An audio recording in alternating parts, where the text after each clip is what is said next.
Good afternoon.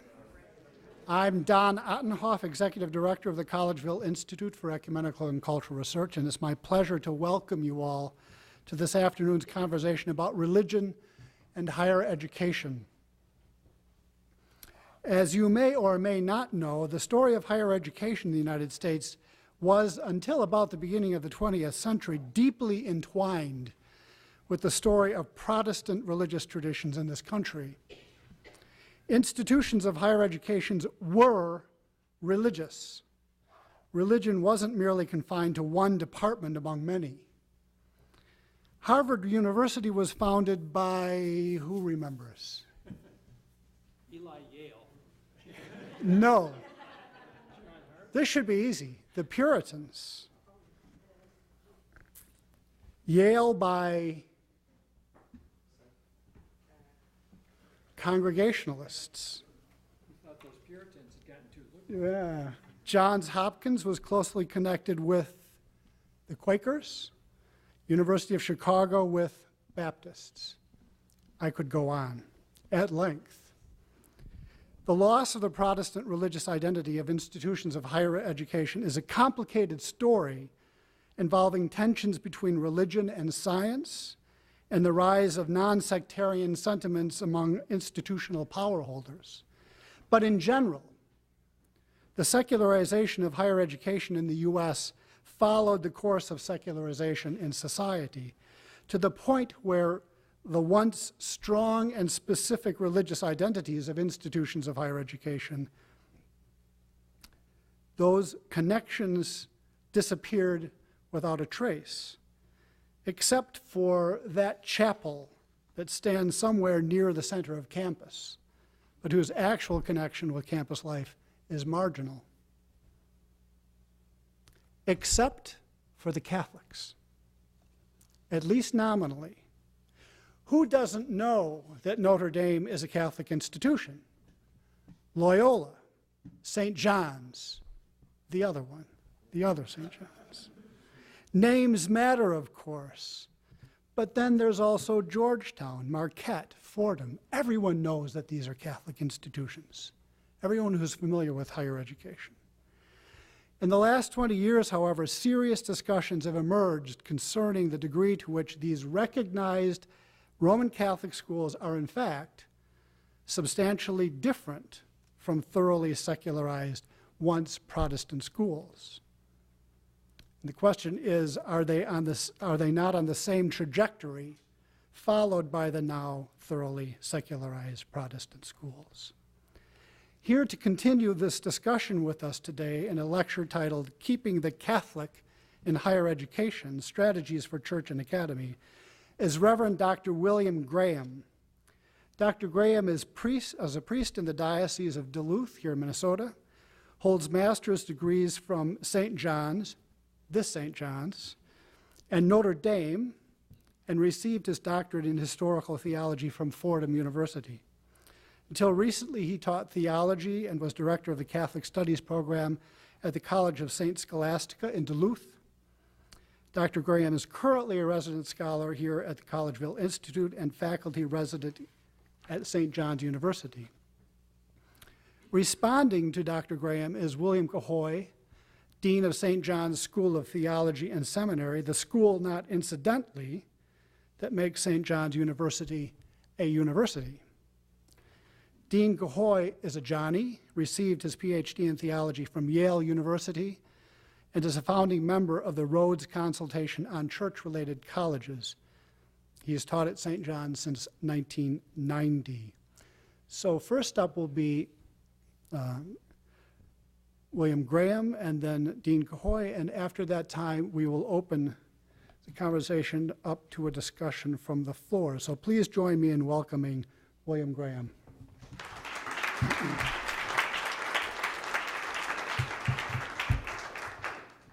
Thank you, Don, and thanks to all of you for coming to be part of this conversation. Shall we begin by remembering that we are in the holy presence of God? Let us pray. Grant, O merciful God, that we may ardently desire, prudently examine, truthfully acknowledge, and perfectly accomplish what is pleasing to you for the praise and glory of your name. Amen. I write from a place where there is daily evidence of the presence of grace. I'm very grateful to pray with the monastic community. I'm grateful for my appointment as a scholar in residence at the Collegeville Institute. And I want to express my thanks to Father Killian, to Don, and to all the staff. And I want to say that my colleagues at the Institute are an exceptional bunch of grace-filled seekers. They are provocative, thoughtful, insightful, critical models of scholarly devotion. They are faithful partners in prayer. They are purveyors of refreshing art and sweet music. And importantly, a number of them are good judges of fine whiskey. I want to thank them for that. I also live with 84 young men in Bernard Hall, sophomores and juniors in college. The last time I lived with sophomores and juniors, I was one. But I live there peacefully as a scholar among scholars and a writer among writers, and they are as fine a bunch of young men as I have known, and I'm privileged to be among them. They really are the product of good grace, good genes, good parenting, and good intentions. And Dean Connolly will be happy to hear that they are not yet good judges of fine whiskey. So for that I give thanks. I feel back home at St. John's as if I am a man standing under a waterfall filling up a teacup. So thank you, all of you, for that.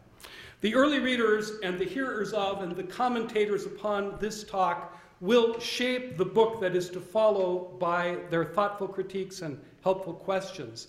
They include, I hope, Dr. Cahoy, whose response I'll be glad to hear, and your questions as well. I intend to talk for about 22 or 23 minutes and have the response, and then we'll field questions or cries of angry outrage.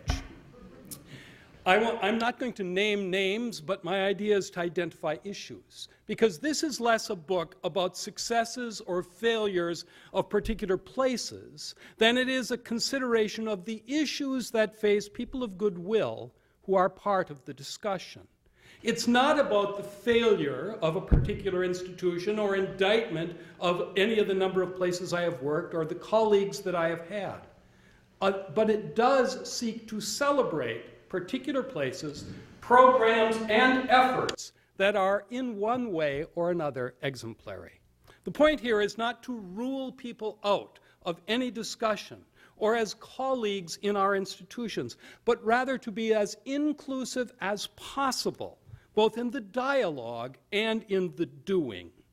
We must be intentional about who and what we are becoming.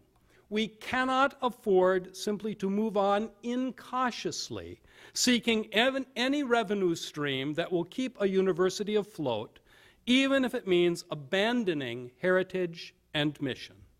Some institutions have decided not to articulate who they seek to be, but instead they act with a pusillanimous spirit, brandishing an insubstantial Christianity so wide and so vague that it cannot claim or even see the truth.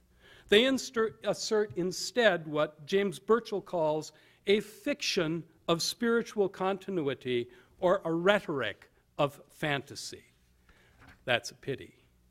We do not want to be those who choose such a path or find themselves stumbling upon it. Instead, we have a vision to announce and to share. Catholicism in the Academy can recapture its youth, believing with a transformative faith in the power of the resurrection. I believe that Catholic higher education in the United States in the 21st century is in crisis. Neither the Academy nor the Church is providing leadership in discussing the issues involved, thus intensifying a sense of alienation between the two. If Catholic education and Catholicism's role in the Academy is to be meaningful, if we Catholics and our co-workers are to be taken seriously, If we wish to be people who say more than, I hope my job lasts till I retire, or our true mission as a college is to stay open, then there are certain questions that must be addressed. The university's beginnings, as Don noted, are deeply rooted in the church. Our rich diversity, our acknowledgement that no one of us and none of our institutions conforms perfectly to the gospel, none hews perfectly to the truth. This ought to be the source out of which our inspired conversation flows. Now, there are a multitude of issues, but I have elected to speak just to two of them, and I think they're the ones that frighten us most, and we ignore them because they're very difficult to talk about. How does an institution begin or maintain conversations about hiring Catholic faculty? Can a college claim to be Catholic without a plan in place to ensure that there are Catholics among the faculty and administration, except by chance? The best laid plans of administrators and bishops, together with trustee statements and Roman decrees, all of these will be next to meaningless and inert without the inspired participation of a faculty that understands, appreciates, and is animated by a sincere and a reverent appreciation for and a participation in the Catholic intellectual tradition as it finds its place in the ever-developing Catholic University. Burchell considers the matter of the obvious question very succinctly. He asks, in what sense can a college or university qualify itself as Catholic if being Catholic plays no part in the qualifications of its faculty? Now, as soon as you raise that issue, the first objection will be registered. Well, you don't have to be Catholic to make the coffee, to mow the lawn, to recruit the students, to coach hockey, to teach math, to raise money, to serve as a registrar or dean or president. Maybe not. But that is not to say that just anyone could fill any one of these positions. There must be in our colleges an intentionality about hiring for mission that includes all departments, and that is most especially of concern with regard to faculty appointments. Terence J. Murphy, who was the president of the College of St. Thomas when I was an undergraduate there, wrote a book about this in 2001. He said this: "It's necessary that faculty share the values of the institution. Hence, in hiring faculty, not only their experience in the academic field must be taken into consideration, but their basic philosophy or orientation toward life must be taken into account." Now, sharing values, that's not as simple as we sometimes think. To say, well, I like justice, and yous like justice, so I guess I share your mission, or even worse, well, I don't mind if you or the college call itself Catholic. That's not what sharing values is about. One of my colleagues, a Unitarian Universalist, now at work in a fine Lutheran college, told me that he had initially been interviewed by 2 Catholic colleges where, when he asked about their mission, was told at both places, well, that doesn't really have anything to do with us in the math department. He smiled weakly at them and then thought to himself, run, legs, run. And he accepted the appointment by the Lutherans, who had, in his view, a better developed sense of self, identity, and mission, and greater hope in consequence of growth and development in these tumultuous times. I had him review part of this chapter, and he wrote to me, "I do think that's an important lesson for those who seek to create the kind of Catholic institution you envision." But really, how alarming is this when a Unitarian Universalist does not just opine, but judges that a college is not Catholic enough? That's kind of startling to me. A Catholic university and those who embrace its mission and its vocation clearly understand what ought to be obvious, that seekers of the truth include people who do not embrace Catholicism. All people of goodwill can share in the task and in the mission when we understand it together. For example, a good atheist who understands and supports the mission of a Catholic university could certainly be a valuable presence and bring a valued contribution. It may well not be much of a stretch for the Catholic university to embrace an atheist. We hear the inclusive voice of Jesus. I am the way and the truth and the life. Faith assures us that seekers of truth will, in the end, find themselves at the river of life-giving water, sparkling like crystal, flowing from the throne of God and of the Lamb.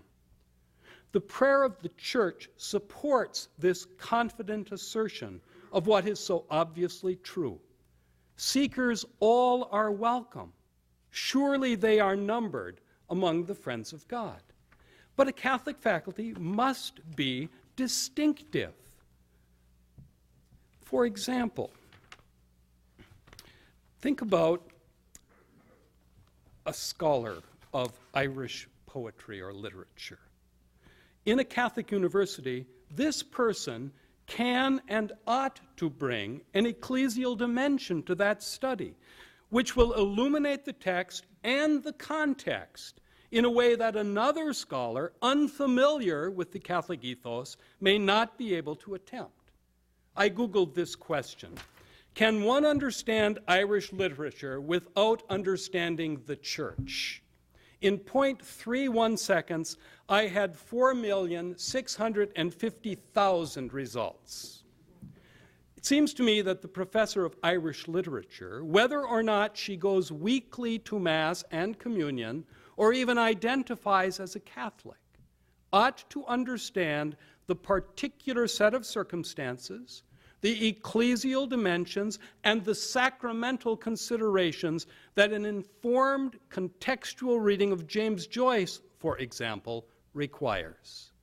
Such a scholar in a Catholic university will be able, without fear of recrimination, to illumine and to elucidate the text in a manner that might be problematic in a place where there is fear of any confluence with religion, which is sometimes seen as dangerous, illegal, or contaminating. Clearly, having been to Sunday school once in 4th grade is no substitute for an informed immersion in and rigorous analysis of the Catholicism that shaped the writers and their works. Now, we should be careful to note that this Catholic approach, which I suggest, which is to be expected in a Catholic university, may also flourish in other places and among other scholars, even while we ought to expect it in our Catholic universities. Now, the faculty are the people who hire the next faculty, and thus they chart the future of the institution for better and sometimes regrettably for worse. There have been unfortunate recruitments of students and appointments of faculty. However, a student who does not seem to fit will probably be gone within 4 years. A faculty appointment might last forever, or at least it may seem to others that it does. There are kinds of bigotry and hostility that are sometimes not at all masked, and that the victims are too stunned or uncomfortable to address. A campus minister in a Catholic university showed me an email that he received from an outraged student who, walking into her college residence, passed by a lounge where a priest and a small group of students were celebrating the Eucharist. I should never have to be exposed to such a display, she wrote, in high dudgeon and with many exclamation points. A faculty member told me that he received an unhappily wry comment from one of his colleagues after offering a prayer to begin an assembly that had invoked the college's patron and sought the guidance of the Holy Spirit. A lot of emphasis on the C word, said the colleague. Well, what exactly is one to think of a professor who appears to find the C and the N words equally offensive? Can you really make a case that such a hire is about equal opportunity, or hospitality, or diversity, or academic freedom? Or is it instead an example of what Stanley Hauerwas laments as the usual mix of personality conflict becoming confused with intellectual issues?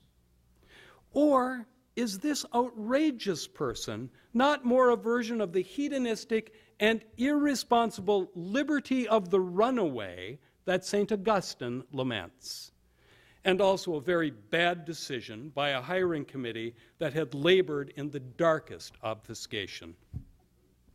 The first job, it seems to me, of a faculty hiring committee and of those who draw up their job descriptions is to facilitate coming into contact with the proper sources, describing and clarifying who we are, who we want to be, and identifying the kinds of colleagues who can assist in such a mission.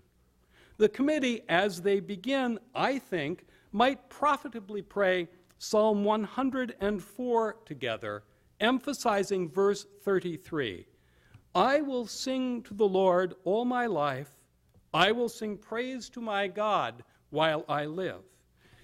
And if they seek commentary on that verse, they can look to Martin Luther, who sees singing as including not only making melody or shouting, but also every sermon or public confession by which God's work, counsel, grace, help, comfort, victory, and salvation are glorified before the world.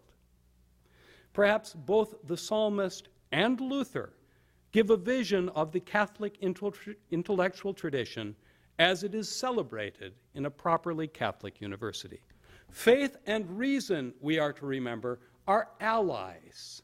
They are not enemies. Brian Brock, in his wonderful book, Singing the Ethos of God, suggests that the central task of Christian ethical thinking turns out to be negotiating the multiple communities that shape our communities, that shape our character. The communities we inhabit bestow on us social roles that have a thick moral content. Now, he was not writing about the discussion of Catholicism in higher education, but his considerations help advance our discussion. He sees the narrative of Jesus in the Gospels as framing our deliberations by providing a point of unity for all social criticism, identity formation, and moral deliberation. It brings order to our fragmented moral perception, but does not freeze it by fixing it in specific claims. So, we are to understand that there are parameters to this discussion of ours. The question is, how do we want to be a Catholic university? The question should not be, how can this university conform to my possibly limited or even selfish vision of what I think that I need in my career? Thus, the community is formed by deliberating about its life together under the unifying force of a thoughtfully deliberated and well-articulated mission statement. The practical wisdom of thoughtful souls, those with experience and those with dreams, will guide and augment the discussion if people of goodwill are in charge. The Apostle Peter, echoing the prophet Joel, might be the patron of this discussion.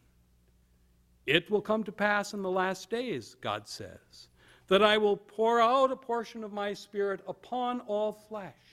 Your sons and your daughters shall prophesy, your young men shall see visions, your old men shall dream dreams.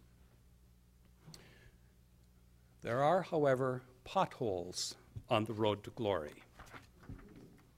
Some of our current faculty at our Catholic universities were hired in the turbulent years when, as Monica Hellwig has observed, there was no master plan.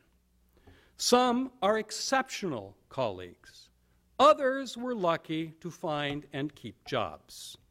They prompt us to remember the question, where in the midst of the prevailing plurality the Catholic identity of the institutions was to be found? When all was in motion, where was the center? When every viewpoint was to be respected, by what criteria is truth to be found? Now, how this group of faculty have adopted the re-emerging concerns of those who wish their universities to remain or become faithfully Catholic is significant to the discussion. Now, among all these groups, the last of them is the laggards. And the laggards are the last to adopt an innovation. They're not opinion leaders. They tend to fix on the past, as if, for example, the state of the university at the moment of their dubious hiring should be the standard forever. These laggards are often suspicious of innovations, of innovators, and of change agents. It's not difficult to identify the laggards. They usually self-identify.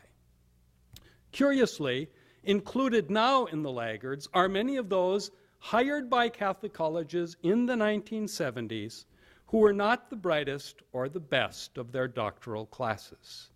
Many of them have been remarkably unproductive in their scholarly lives, having published not so much as a book report since the day they defended their dissertations at Holy Smokes Technical University and Screen Door Factory. And when they wail about academic freedom, it is often nearly impossible to understand what they could mean, inasmuch as they have produced nothing that requires protection. When there is talk of reorienting the university to be more in line with the founding charisms and original mission, they whine, well, that's not the way it was when I was hired, as if that tired moment somehow set the timeless standard against which all measurement must forever be made. Now, one retiring scholar from a Catholic university, a Marxist, recognized in loud lament that he would not be hired today by the university from which he was retiring as it struggled to return to its Catholic roots. He did not remember that when he was hired in the mid-70s, the local bishop pulled all his seminarians out of that college and sent them to St. Thomas, where they could study Aristotle and Thomas Aquinas before Karl Marx. The bishop did not argue with the college's assertion of academic freedom. He just did not want to buy what they were selling. Now, let me acknowledge that that preceding paragraph may cause some readers or hearers to reach for their asbestos gloves. But the point is not to focus, the point is rather to focus on the issues involved, not on people of mistaken judgment. I sent this paragraph to one of my colleagues, one of my college classmates, who told me, your paragraph is stunning in its accuracy and in its pathos. It would be funny if it weren't so sad. So I told him, I quoted him in a footnote, and he wrote back immediately, oh, frabjeste calucale, to be a footnote. So, the danger to any university is letting the laggards continue their sad trajectory by heading or even by serving on hiring committees. If they cannot reconsider their own view of how universities change and grow, if they cannot reconform themselves to the founding charisms and to the church that gave them birth, it will be best to let these professors finish off their careers in quiet obscurity, but not allow them to exercise any influence that will afflict the next generation. There are two kinds of injustice, noted Cicero. The first is found in those who do an injury, the second in those who fail to protect another from injury when they can. Burchell frames the question that many presidents and faculties seem unwilling to address. If the faculty were expected to be no more than familiar with the Catholic intellectual tradition, not committed, not even sympathetic, but merely familiar, how would they ever begin to take up the task that is seemingly made in heaven? The task is difficult, and we should be quick to observe one size does not fit all. But there cannot be a Catholic university without Catholics on board. Not everyone can be a cooperator if it is not clearly evident with whom we are cooperating or why. Those universities that refuse to address this question, who hire Catholics only accidentally, will not be able to sustain a Catholic character and identification, no matter how many values they adopt and label as Franciscan or Jesuit or Benedictine or Dominican. How many of the faculty need to be Catholic? Individual universities will need to work that out. When they make mistakes, pre-tenure, easily solved. Post-tenure, wait them out. In building a faculty, in the end, we will depend not just on the goodwill of good people, but also on what J.F. Powers, who himself was in this room, he saw memorably as flares of special grace to light our way, trusting that God's power manifest in the world will invite and enable us to speak the truth one to another about who we seek to become, and how to chart that path. The last word, it seems to me, should belong to St. Benedict in his rule for monasteries. What is not possible to us by nature, let us ask the Lord to supply by the help of his grace. Thanks.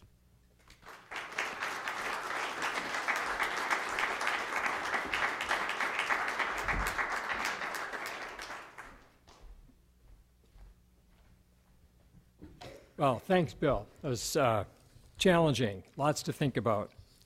And I just have a few thoughts that I hope will highlight some of what you said, and perhaps set up some conversation. That would be the real point. So they're more something like bullet points.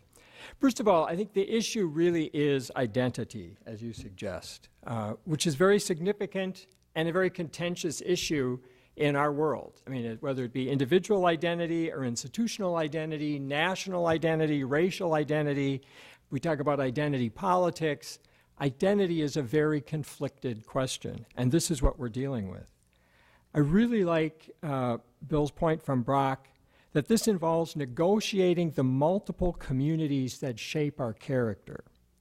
Now, I would say that this is true for both individuals and institutions.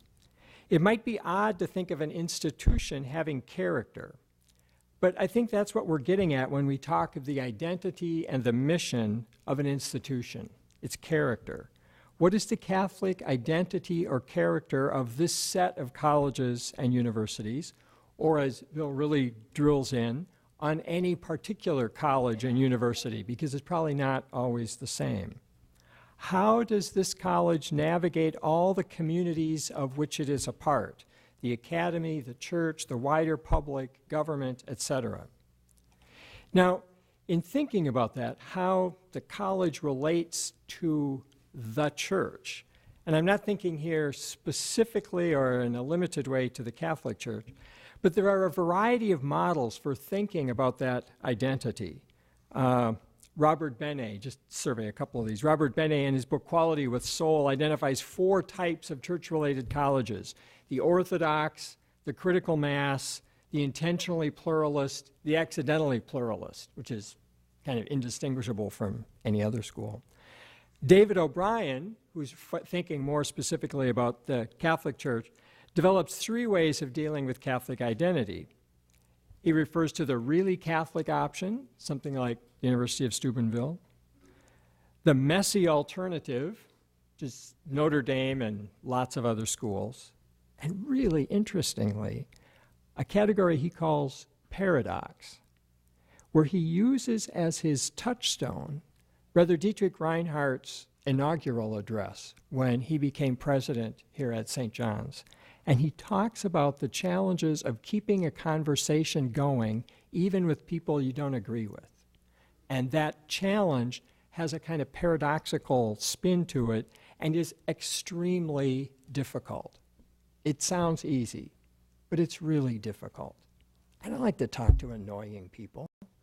And at some point, they're annoying just because they disagree with me. So right away, we have a problem. But that's what we need to do. And to model that for our society would be a tremendous kind of witness.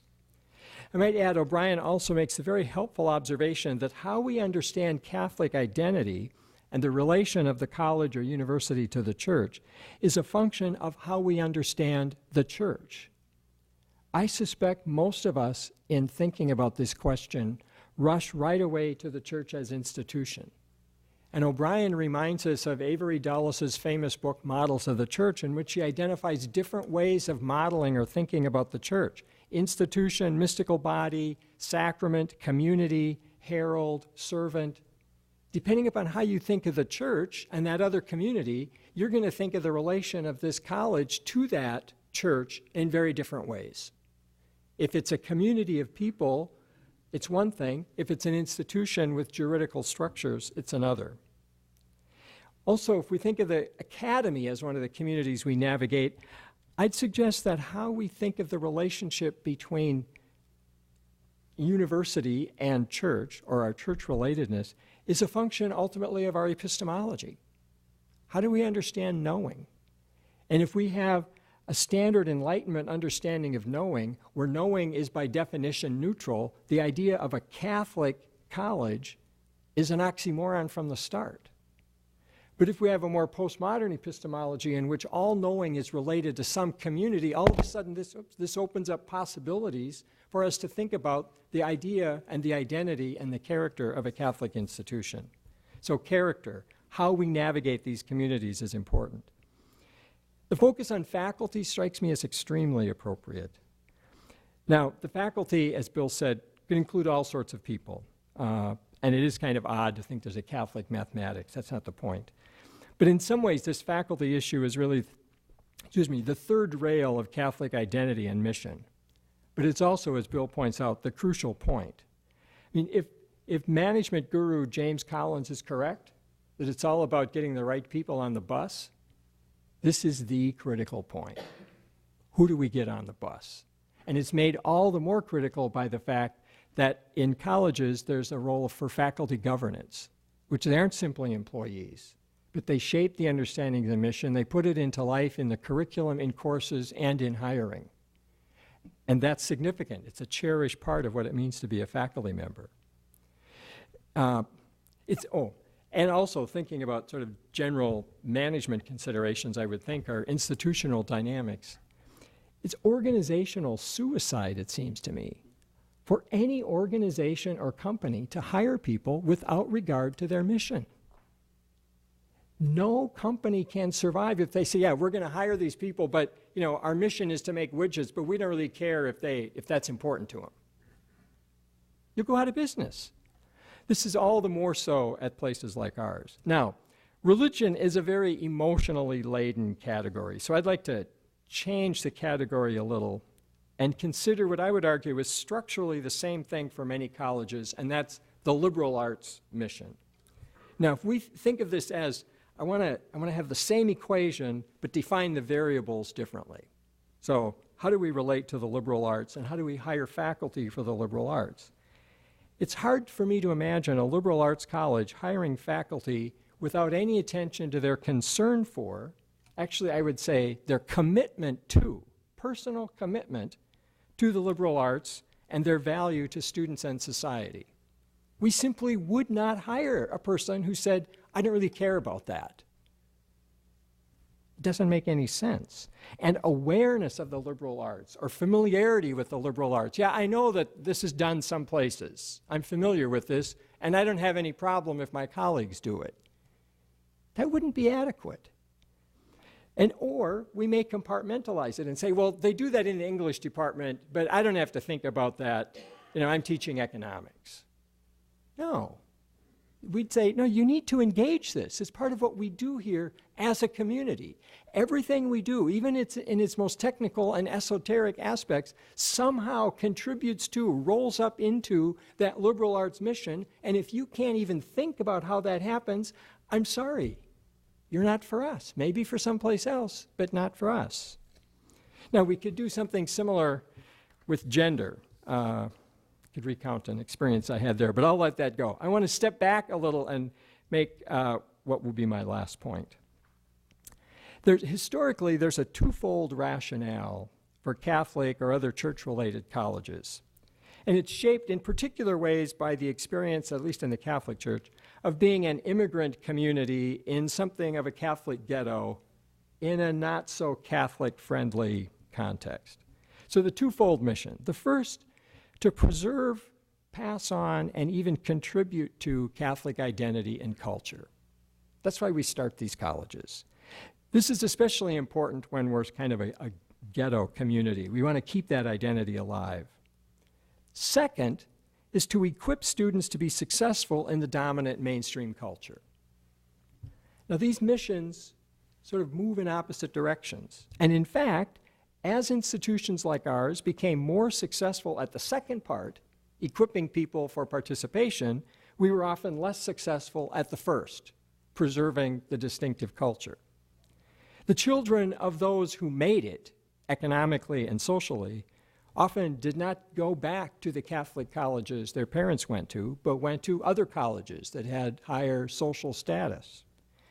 The other dynamic is that in order to counter that, Catholic colleges often became more like other colleges. As we moved out of the ghetto, we didn't see we wanted to preserve that ghetto. It wasn't a fun place. So we became more like other schools, and our mission and identity weakened. Now again, I think it can be helpful here to shift the focus out of the Catholic frame of reference to a different context that I think is, again, structurally similar in some very interesting ways, but maybe lowers the temperature around the religious issue. And that's historically black colleges and universities, HBCUs. These schools also have a similar twofold mission and were founded when there wasn't segregation and when African American students were not welcome at other schools. And part of their mission was to preserve, pass on, and even contribute to African American identity and culture. This is especially important for the African American community as a minority group in a not always welcoming American culture. Who's going to keep our stories alive? Who's going to keep this culture going? We will, and we have colleges that will do that. But they also, of course, were interested in equipping students to be successful in the dominant mainstream culture. And as education has become less segregated, the place of these schools is a matter of question for those very schools, many of whom are struggling. But at these HBCUs, not all the faculty need to be African American. You can have white folks like me teaching there. And it may actually be good that all the faculty isn't African American. But it's hard to imagine them hiring faculty without some attention to their commitment to the mission of preserving, passing on, and contributing to African American culture. And I would think they would also want a good number of African Americans on the faculty and would intentionally hire for that because it's part of who they are and what they do. It's their character, their identity. Simply being familiar with African Americans, yeah, I've seen some on TV, is not enough. I have to be committed somehow to this mission, even as a white male. I'm committed to this. Now, these parallels, liberal arts and HBCU, are certainly not perfect, and we could talk about the significant differences. But I do think they raise questions about whether the issue is hiring for mission in general or this particular aspect of the identity and mission, namely the Catholic identity. If it's something about religious identity, about religion, or specifically Catholic identity, we should say so and explain why this is different from all the other parts of our mission. Because logically, I don't understand why it should be different. Structurally, it's the same thing. And if it's okay and fits academic integrity and academic freedom and the mission of the schools to hire for other parts of our mission, Why all of a sudden, when it's about the church and that community of people, is the whole conversation in a different arena? That's not clear to me. Thank you.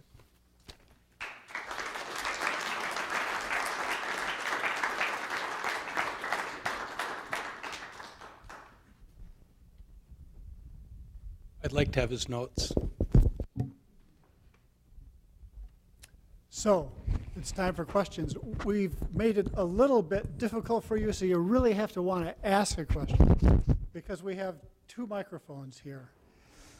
I'd ask you to step up to the microphone and ask a question. If there are a lot of questions, you just form a line. Now, if you can't get to a microphone, stand up or sit, but make sure that you articulate your question as loudly, as clearly as you possibly can. And I may reproduce it from the microphone here, and you can correct me if I get it wrong, because one of the reasons we have the microphones is that so that questions are recorded for the video camera. So questions, please.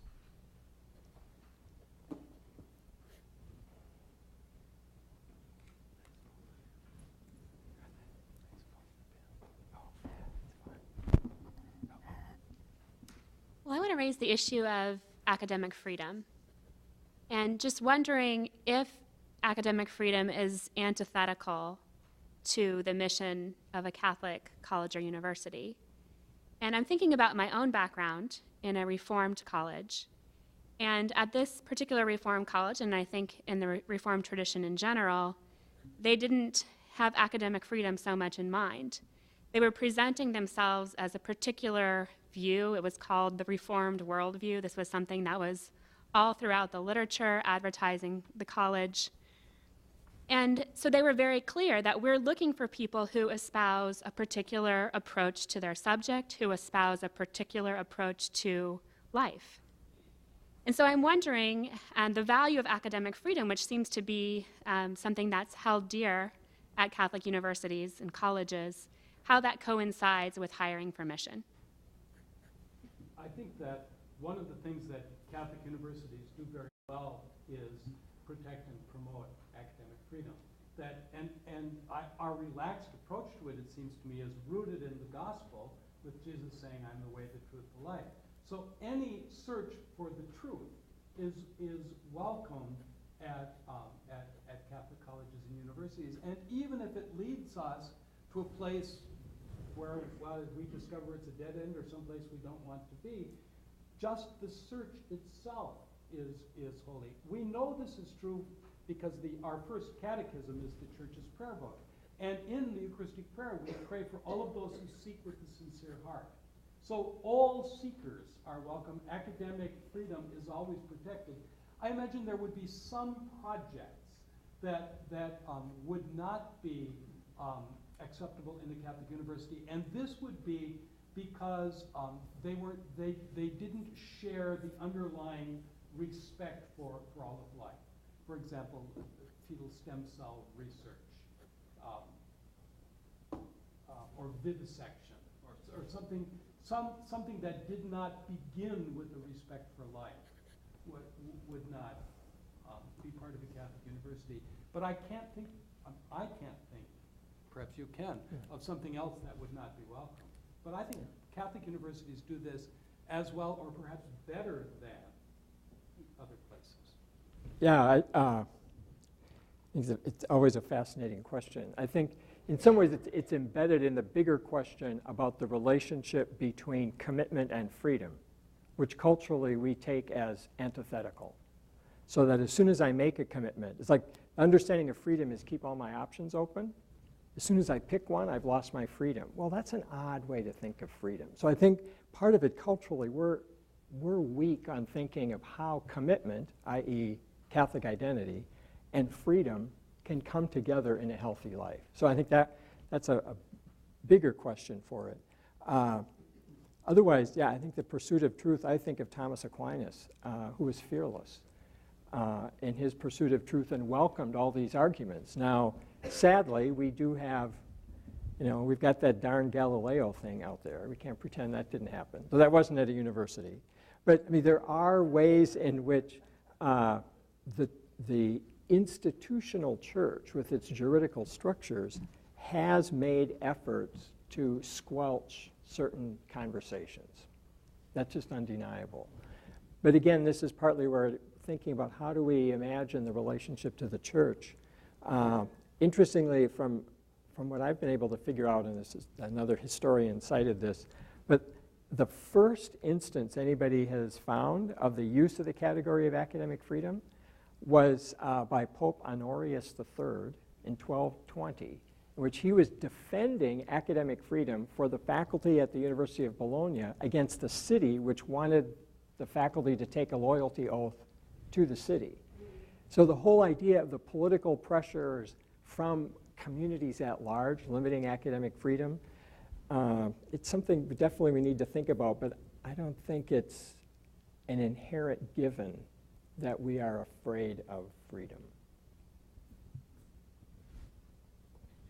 I have a question. I agree with you that I think to keep a college Catholic, vibrantly Catholic, it's important to have a percentage Catholic faculty, but I guess I'm wondering if you could engage more of the practical questions and how do you get an entire faculty on board with that desire? And what do you do in a department if you have two great candidates, but one is much, I mean, you have a clear preference for one in terms of their academic contributions, and they're not Catholic, and then you have a Catholic whose scholarship perhaps is not as amazing, you know? So, I mean, just getting into those kind of issues. I think that this falls under the category of one size can never fit all, but no one would support hiring incompetent people because they're Catholic. I mean, you'd say, well, that's a sure recipe for disaster. But surely we can hire people who are sympathetic to the mission and who can engage in that and appreciate the intellectual tradition.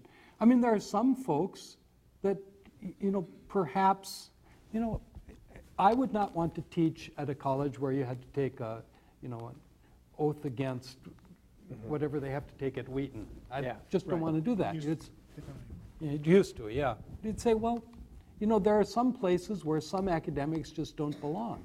And I think that's okay. But I don't think we can give, because of different situations every place, I don't think that there's a percentage that's going to work everywhere. And in fact, Monsignor Murphy writes about that in his book. And sadly, that book is on the remainder table over at Lit Press now for $1. Because it wasn't a liturgy book, it didn't get a lot of attention at Lit Press. But you know, there's some really good, very practical considerations there. Bill, anything? No, I'll save it for later and get more questions. Okay, so I am a transfer student to the Benedictines from the Jesuits out in Berkeley, California. And my question has to do with the difference between unity and uniformity and how you're going to practically create Catholic identity.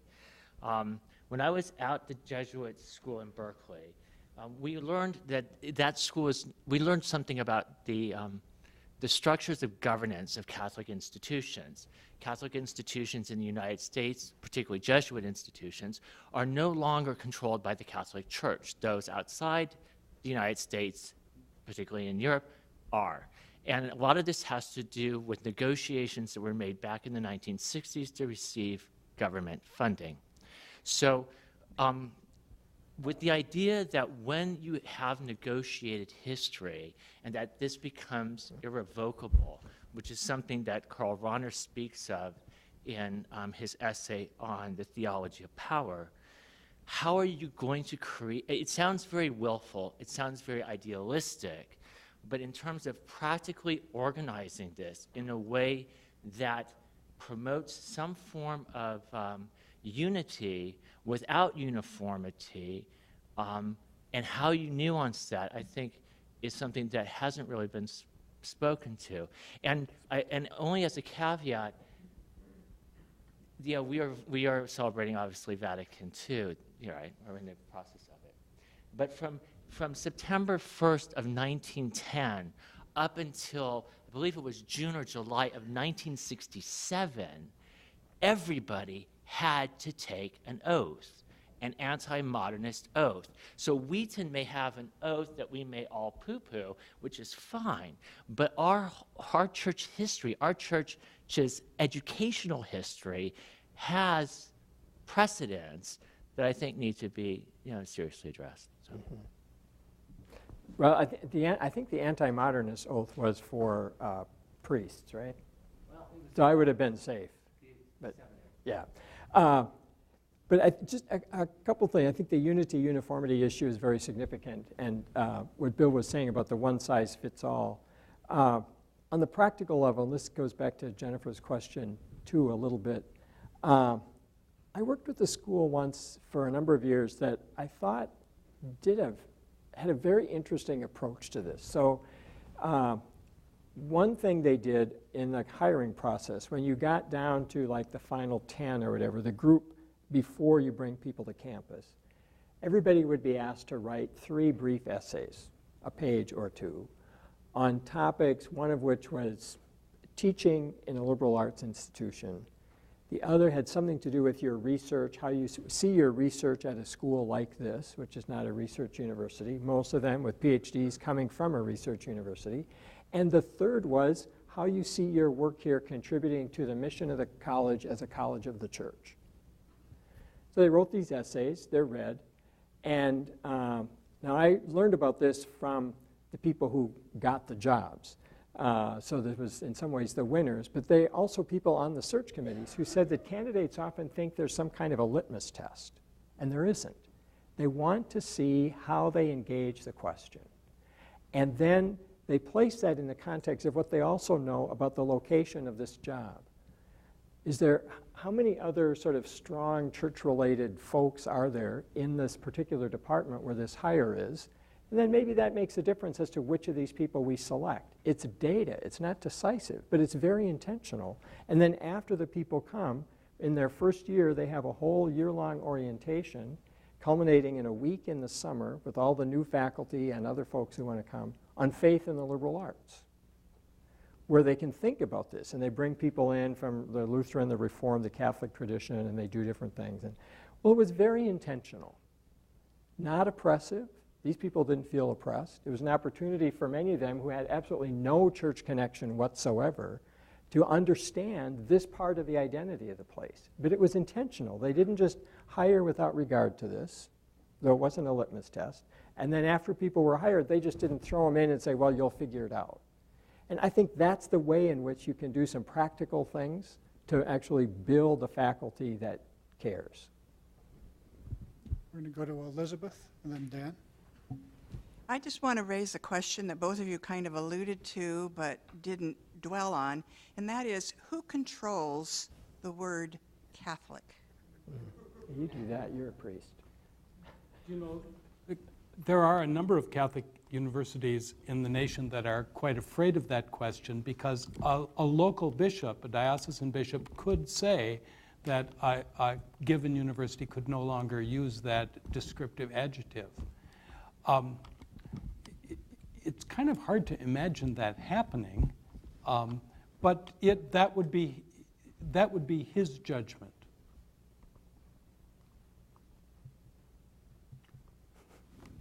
I got no comment. But I mean, that's more of a canonical, a legal question. Father Jonathan, is that correct? Am I correct in the way that I've explained that? Yes. Okay. He's our resident canonist. Okay. And all I'd say is it does also highlight again the model of church we bring to the conversation really shapes the character of the conversation, much less the answers. Yeah. And I think folks would give up the title before a bishop would take it from them. Well, actually, I think that's happened in some cases. Yeah. If you trace the trajectory, especially of women's colleges, who may or may not have enough ecclesial power to argue that. Right. Thank you for 2 very interesting presentations. I'd like to return to the question of faculty hiring and try to figure out why it's so difficult to get to it. 2 or 3 years ago, I participated in a 2-day workshop held by the Association of Catholic Colleges and Universities somewhere in Maryland, and there were academics there and administrators and presidents and so forth. And I got to know some presidents I haven't met before and really was impressed by them. But through the whole 2 days, we never really got around to faculty hiring. And so at the last gathering, I brought the issue up and said, this is really important. How come we're not talking about it? And 2 of these, they were both men, 2 of these presidents whom I really had come to admire and thought, you know, they'd be pretty good people to work for, actually would not touch the question. They just would not touch the question, as well as the people at the ACCU. So I'm trying to think what's going on here, and can we identify just empirically what are the forces that keep it so difficult to address? And clearly there's a debate among the faculty, and it's the faculty are tough to deal with, and blah, blah. So that's certainly an issue. But is that the whole story? Are there other forces at work here that lead presidents and academic administrators to avoid this question? And might we not be wise to figure that out first before we just tell ourselves, well, we ought to be doing this, but we're not, and then we all go home and our colleges go back to the way they were? Does it seem to you that it's a pusillanimous spirit that would suggest to folks we shouldn't discuss this because people will be unhappy with me if we do, and we don't want a dissenting faculty and run the risk of a vote of no confidence? And you'd say, I mean, it's really about both who we are and who we seek to become, and who does not want to talk about that? That's what I don't get. Yeah. But so your answer is, in fact, it is the faculty. It's a hard conversation. I'm asking, are there other forces on presidents and academic administrators besides that problem? We know clearly for PhD granting institutions, your ranking of each department by secular standards is a very important measure for the quality of the university.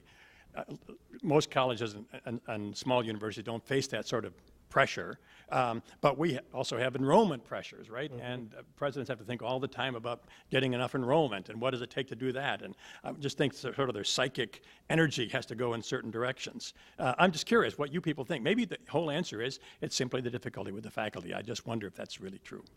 Yeah, you know, I think there's another factor that would be related more to the kind of the presidential level too, and the concept of just excellence.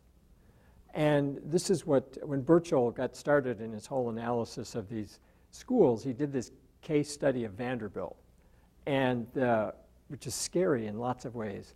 But the issue got joined in a lot of these schools that Don mentioned early between the end of the Civil War and, say, 1900.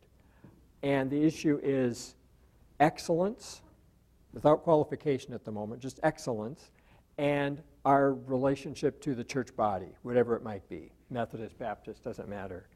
And once it's put that way as a question where you have to pick between those two, there isn't an academic institution around that will choose against excellence. And what happened at Vanderbilt, that according to Burchell's analysis, is that so they shifted from, you know, control by the Methodist elders in the area, whatever the structure was, and they moved to more generic terms, and Bill mentions this later in his chapter about the reliance on things like values, spiritual commitments. Nothing changed, really. It was noticeable. And they thought, this is great. We made this move. Well, what became clear over time was that nothing really changed because the people in charge were formed in the old ways and had this, they were deeply rooted in this. It was the next generation of leaders, faculty, and others who didn't have that formation, who were formed in the more amorphous sense, and all of a sudden it was gone, and by the time it was realized, it was too late to kind of undo that. And it says, you know, don't let this happen to you. But the issue of how do we understand excellence becomes critical. And in some ways, it strikes me as the conversation's a lot like affirmative action conversations, in that it always comes out, unfortunately, that the efforts to hire more minorities or more women or whatever come at the expense of excellence. Because obviously these people, I guess, aren't excellent. And this is different, and so we can't do that. And it's somehow, I think, the concept of how do we imagine an excellent school, what are the criteria by which we count that? I think that's a big institutional level issue that's involved here, and I think there's an intuitive sense that asking questions about a person's faith life is inappropriate and not conducive to excellence. Asking them about their academic expertise or this or that is conducive to excellence, but this other is not, so therefore we're not really interested in that. And I don't know, that's just one thought on that. Hey, I'll do this as quickly as I can. Dean Cahoy's, a couple of things that he said kind of came together for me in a way that got me thinking about my experience at my school down in Iowa. Catholic school says so, anyway. You talked about the tension between the sort of passing along Catholic culture and producing people who are capable of getting the best jobs in our society. And my little school is 110% on the second project. You know? And you also talked about thinking about liberal arts as a parallel, you know, to Catholic identity, liberal arts identity. So it reminded me that at my little school, the vast majority of the Catholics on our faculty are in the nursing department. And many of these Catholics in the nursing department, among the other people in the nursing department, seem to come with this viewpoint. I mean, they will voice it loud and clear without any qualification at all in faculty meetings, that their view of their people who have a vocation to nurses is that they are nurses 24/7. And everything that is important to their experience at this little Catholic college has to come through the filter of being a nurse 24/7. And they're Catholics. I see them take communion at my parish, some of them. And this seems to me to be the most perfectly anti-Catholic way of understanding a person who has a vocation to nurse. You know, there's no room for Catholic social teaching except, hey, don't kill your patient. You know, I mean, this is just good advice. So none of this is really going anywhere except to encourage Bill Graham to include some acerbic anecdotes about people who are Catholics too. Because just being a Catholic and taking communion doesn't mean you operate with a Catholic frame of mind at a Catholic institution. It doesn't. Right. Right. Thanks for that, Charles. That's what you need, more acerbic comments on your.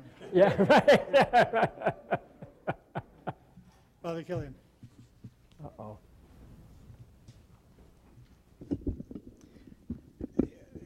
Yes, I wanted to go back to Burchell. His study of Vanderbilt University was very illuminating. And people who have looked at his research, even those who do not agree with him, say that his research was impeccable. One of the things that happened at Vanderbilt University was this move away from, it was originally a very, very committed Methodist school. And they moved away from that, and the ones who proposed the movement away were committed Methodists. And I've forgotten the categories that they used. but it was something like, for instance, at a Jesuit school, they would say, well, we're not Catholic. We don't want to use that word. We're Jesuit. Right. Okay. I think they said we're not sectarian. They were not sectarian. Right. That's right. And they worked with that for a while, and then they said, you know, that's too narrow. We want something broader. And I'm not sure what that, I can't remember now what that broader was. But this makes me a little nervous about the acceptance of liberal arts as a kind of prime category. You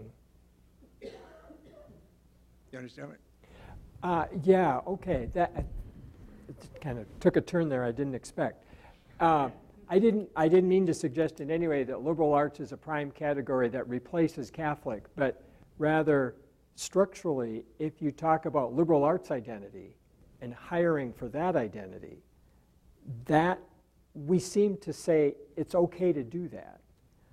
I would like somebody to explain to me why it's not okay to bring the same concerns to Catholic identity that we bring to liberal arts. They're both parts of our mission. Why do we say it's okay to hire for one, but the other we can't talk about? Okay. That's what I meant, yeah. Father Killian, I just want to say I'm grateful that you addressed the question to Bill Cahoy, because I still feel like I'm 21 years old when you ask me a question. And my palms are sweaty. I had him too.